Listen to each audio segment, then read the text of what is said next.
Hey guys, this is Locke. This is my in-depth review on 9S. In this review, I'm going to be going over his pros, his cons, some of his party building ideas, and different formations he works in. And then, because he is a free unit, there are some extra things that I want to cover as well. For example, what level should you level him to? There is one specific comp where he would actually work as a level 1 unit. But we will get to that later, so stay tuned. But if you do enjoy my content, be sure to like and subscribe. So 9S is a free unit. He's going to be given to us for free. So that's great, right? I mean, it is great, but just because he's a free unit does not mean that you must max it. I find that Gumi is actually very good at enticing players to spend their Visior. For example, these 9-step banners which feature dual units, they are a great way personally for me to spend Visior. I've gotten many units that I didn't think I would because I got a lot of shards in their 9-step banners, and then I figured it would be a waste if I didn't invest in that unit. So, be wary of that. You don't have to max it. Make the decision for yourself, not just because you have that unit that, oh, if I don't get it, it'll be a waste. It is a good unit, but it doesn't mean that you must max it. Make the decision for yourself. Read some reviews. You can read my review and some other reviews as well, and see if you like the unit or not before you decide to invest in him. But as for 9S itself, here are his pros. So first of all, his TMR is pretty good. It nullifies Sleep, Confusion, and Charm for 3 turns. I find status effects can be quite dangerous. So this is one way of negating some of that. He's quite an agile unit because he can get up to move 4 and jump 2. And his skills have up to a range of 5, and several of his skills also have a height range of 2 or 3. This is especially good for class matches, where a lot of the matches are on different heights. Sometimes it's like height 2, sometimes on height 3. So this guy would be good to be able to attack units on different heights. At level 120, he has a base of 22 defense, but one of his skills gives himself and his allies plus 15 defense and spirit, and also gives himself protect when you X job him. He has another buff, well, 2 more buffs. One is an attack accuracy buff, and another is a pierce and missile resist buff. He has a few more pros. So he has different types of attack skills. Like he has pierce attacks, and then he has some slash attacks on his sub-job skills. And there are 2 skills which he has that doesn't have any attack type at all. So if you encounter, like for example, a whisper with many different resistances, these non-attack type skills will deal 100% of the damage because there isn't anything to resist there. Now he has a range for cancel ability activation, which is good when you're fighting mages, especially Yuna, which have a cast time associated with full life or something. So you can cancel the cast from going off, and he has very high agility. Like he has 54 base, agility is 6 on the board, and then an additional 12% agility. So this is good, especially when you're trying to get in between 2 cancel ability activations. You can use him for that.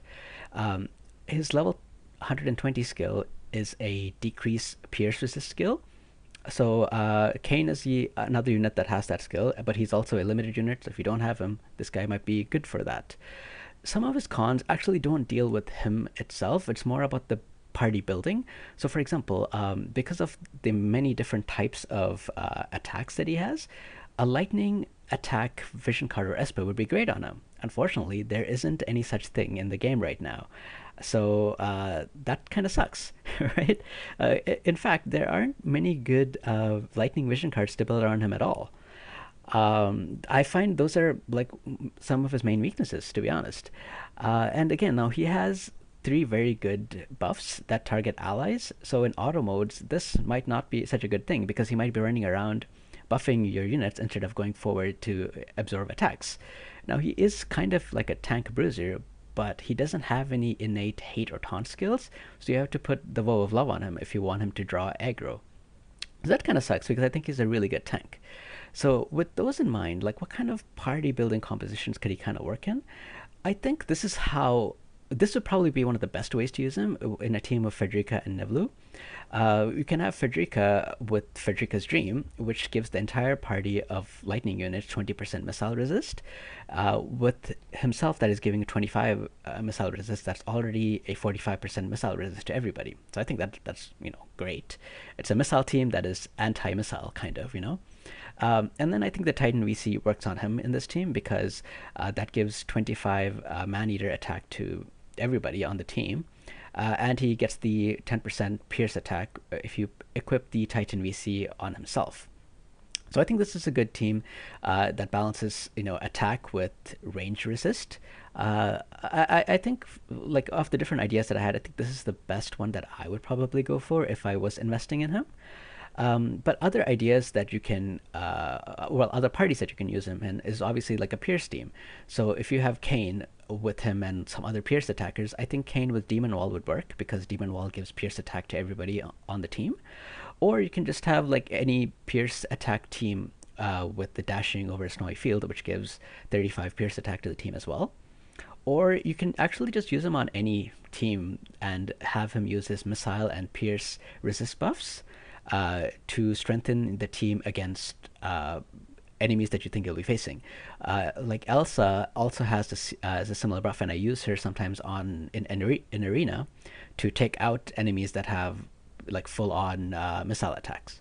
So you can use him as a replacement for Elsa. I think he works in that way. But the bad thing is that there is no real like lightning teams that work unless it's like a ranged lightning team with Frederica and Niblu. That's what I found when I was looking at it. So what level should you level him to? Now, oh, that Kane with Demon Wall VC is not supposed to be there, so kind of like ignore that. Sorry. So level 1. So this actually works with him. Now, you're not going to pull on a unit to leave him at level 1, but because he's given to you, I think that at some point we'll probably have a raid, and he will be the bonus unit in that raid. If you leave him at level 1 and use him with 3 other units that work together, he will probably take 1, maybe at most 2 turns out of the 20 turns that you have to kill the boss. So it'll probably be like a 3-man team, but you will get a 50% bonus from having him in the team, and I think that works. If it's actually better if you leave him at level 1 than level 30. And I've done this before with other units. Like I've done this with Laswell before. I've done this with Stern at level 30 in different raids where he was a bonus unit. So that is an idea that would work. I have done it. So I don't think it makes sense to pull on 2B to use her as a bonus unit and leave her at level 1. Like, that doesn't make any sense. But because he's given for free, I think it can work that way. Another point you can stop at is level 79 because you get all the rewards from the challenge board. Level 99 is like the alternative of level 79, so there isn't really much to say. I mean, like at some point you should be looking to max him to level 99 anyway, right? If you're pulling him and you get him to 79. But should you leave him at level 99 or level 120? Well, at level 120 he gets protect, he gets decreased agility on one of his skills when you attack an opponent, and he gets a pierce down skill as well. So is that worth it for you to go to level 120 or level 99? That's really for you to decide. One other thing is that Kane also has that Pierce resist down, but if you don't have Kane and you want to use Pierce teams, maybe it makes sense to get into level 120 so that you have a team and you have a unit that can use the Pierce resist down skill.